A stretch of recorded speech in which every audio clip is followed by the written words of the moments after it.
Intervention series. So this is Sharanya and I'm Janet. In this video, we are going to be looking at in detail about visual developmental therapy. So what is this, why are we doing this, and how to do it.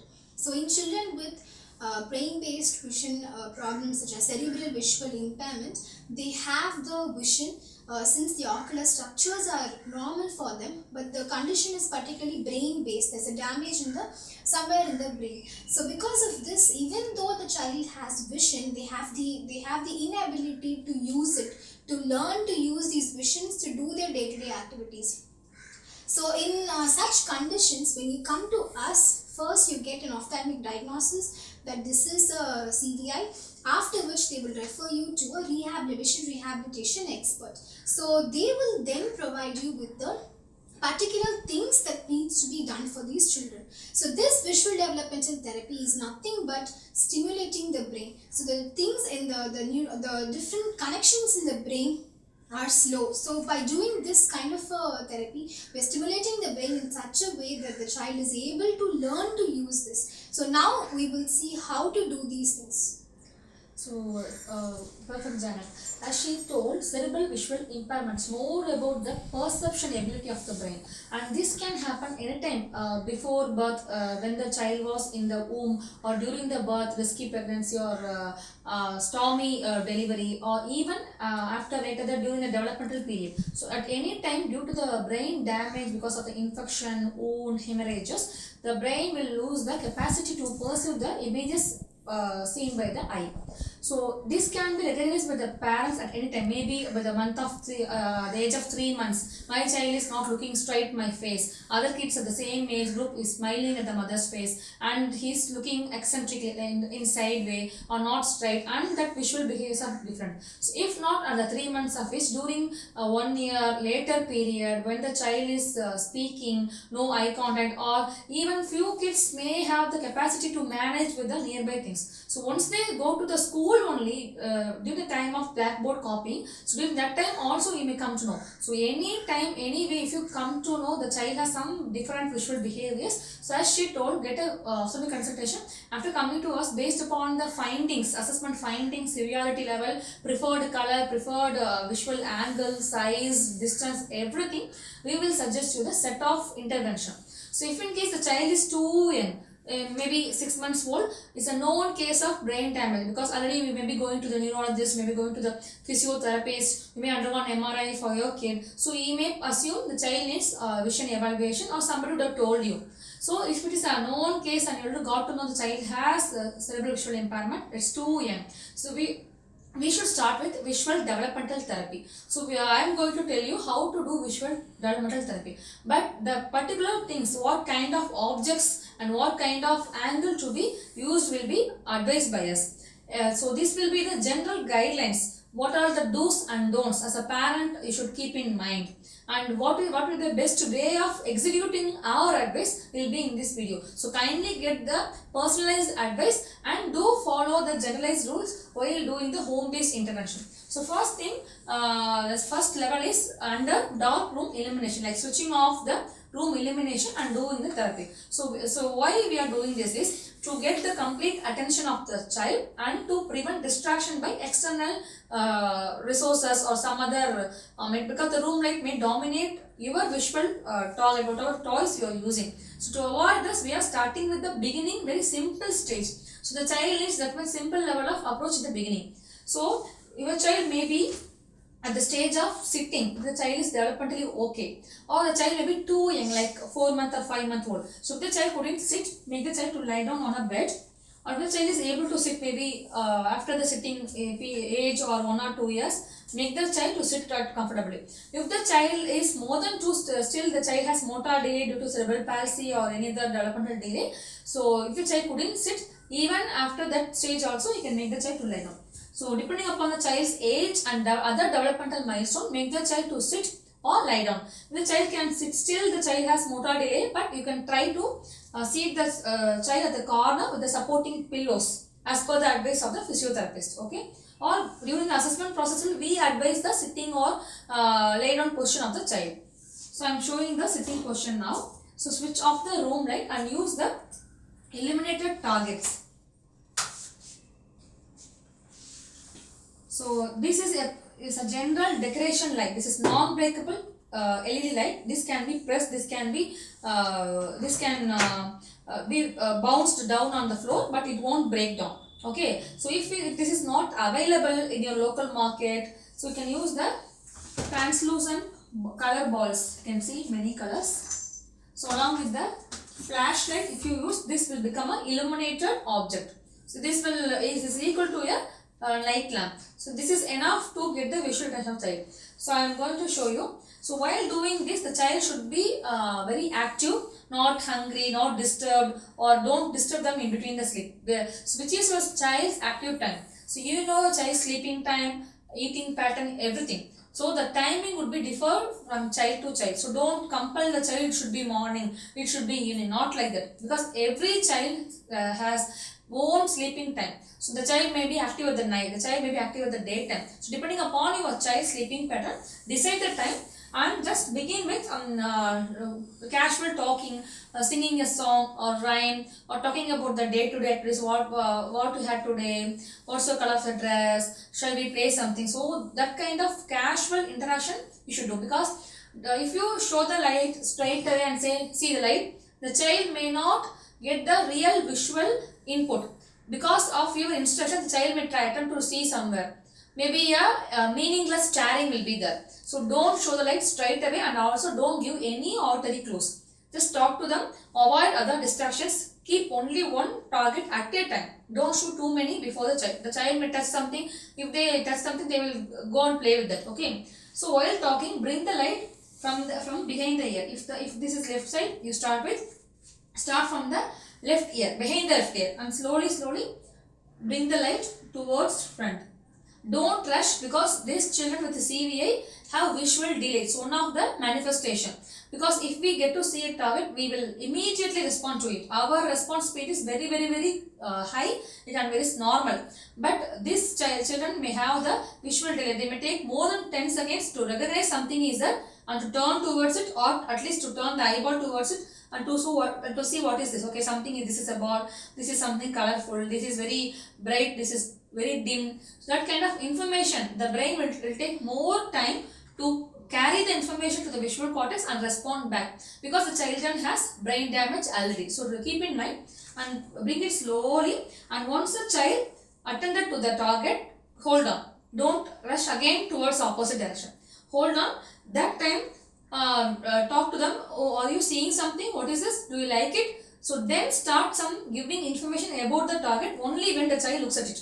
But don't say look straight, look up, look straight. So with your auditory clue, the child may direct it to your voice and turn towards it naturally. So don't give any clues until unless the child sees the target by himself or herself. So once the child sees, appreciate it and slowly take to the opposite direction. And again give some 2 seconds break, and again start behind the right ear. You can change the color of the ball, you can change the light and bring it from, again follow the same rules. Hold on, give some time, appreciate, and then come to the opposite side. So we have done horizontally. Similarly, give some break. Start from the bottom of the child's body. It can be in the lying position, it can be in the sitting position. Slowly start. Bring upward towards straight to the eye. Once the child responds to it, slowly try to move upwards. Because many children CVI, they may mostly look down always, and they won't look up above the eye level. So it's a main problem we see in many kids with CVI. So you may need to give more reinforcement, more prompting at this stage. And also consider if the child has severe motor delay, no neck control, don't expect the child to look up and move the neck up.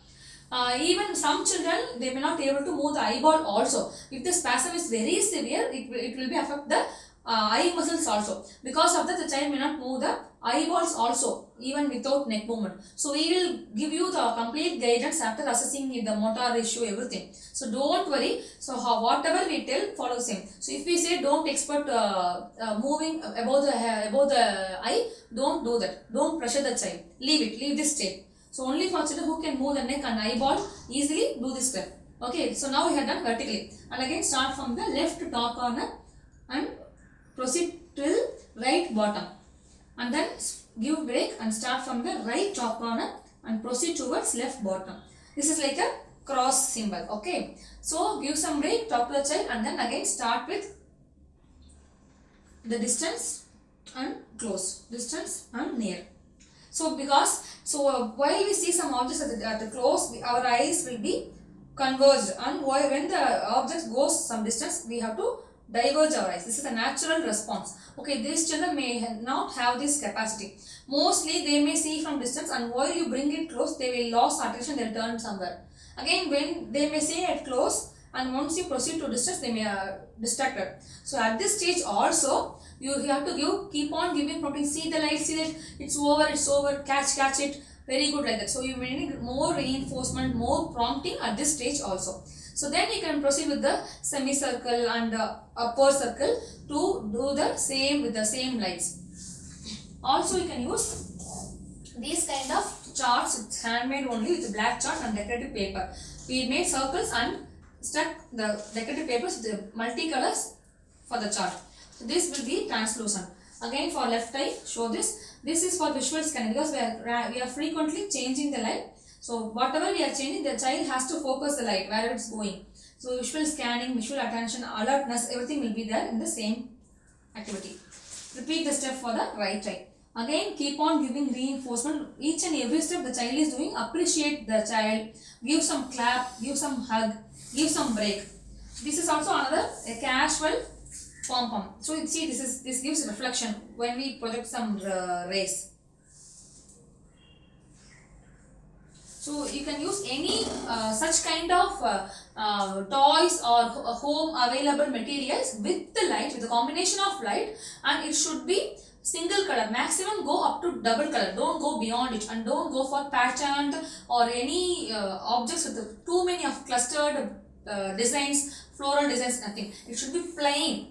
Okay, minimum or single color, maximum 2 colors are allowed. And always be conscious, don't use blinking light. Particularly this child, most of the children with a CDA has seizure disorder as a medical history. It may be controlled, it may be repeated. So if you use blinking lights, it may induce the seizure. So don't use serial lights. Many are using running serial lights and they are telling the child is appreciating the series. Don't use all those things. And also don't use direct flashlight or direct torchlight. Use with some kind of objects attached to it. Don't use this light directly.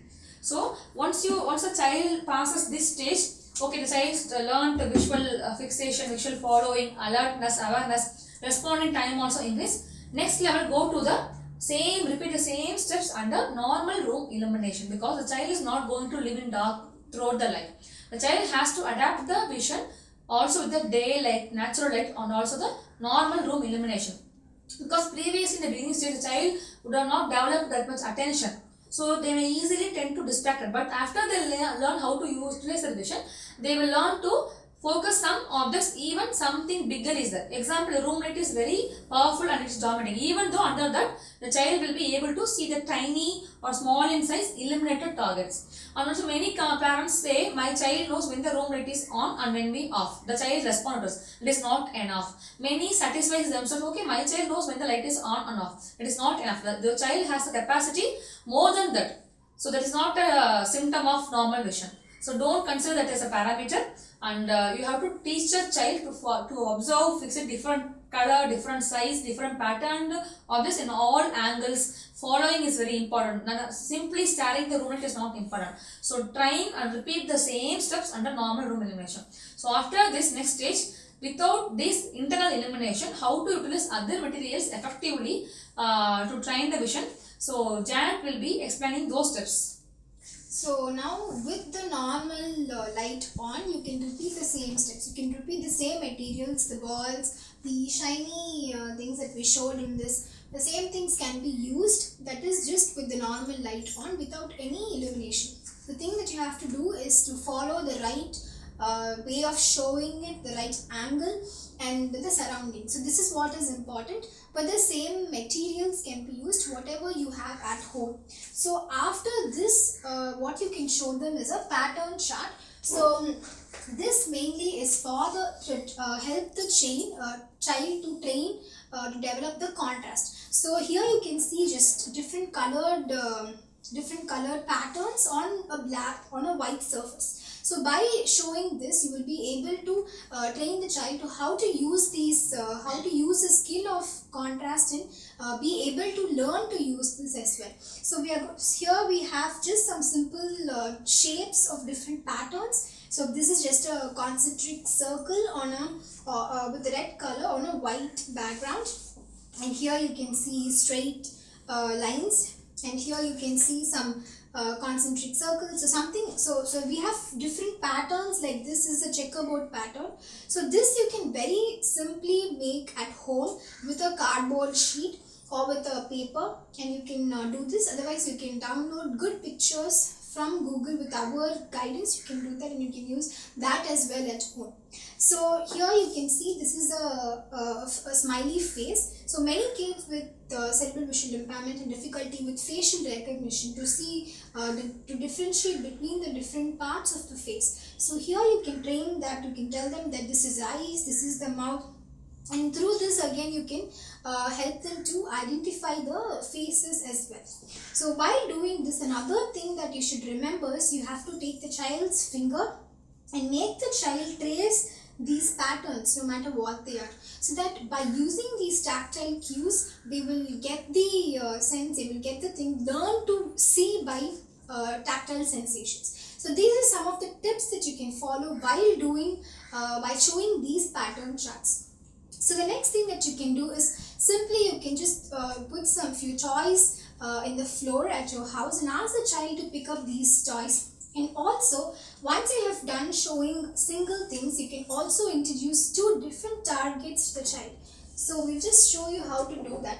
For example, if the child is, you can just show two balls or two shiny pom-poms or anything that you have at home of different colors, and you can see how the child is reacting. A normal response is the child should be able to see both, that is alternates between both the balls. So if you have to bring it like this closer at equal distance. If the child prefers, for example, this yellow ball, it means there can be two options. One is the child is liking the color yellow. There is a color preference, or else the child is preferring this side of this side and is ignoring this side. To check this, what you can do is you can just turn these balls so that it goes in the opposite direction. You can bring it again closer. So now again you have to see. Even now if the child is preferring this yellow ball, which means there is a color preference. The child prefers this color better.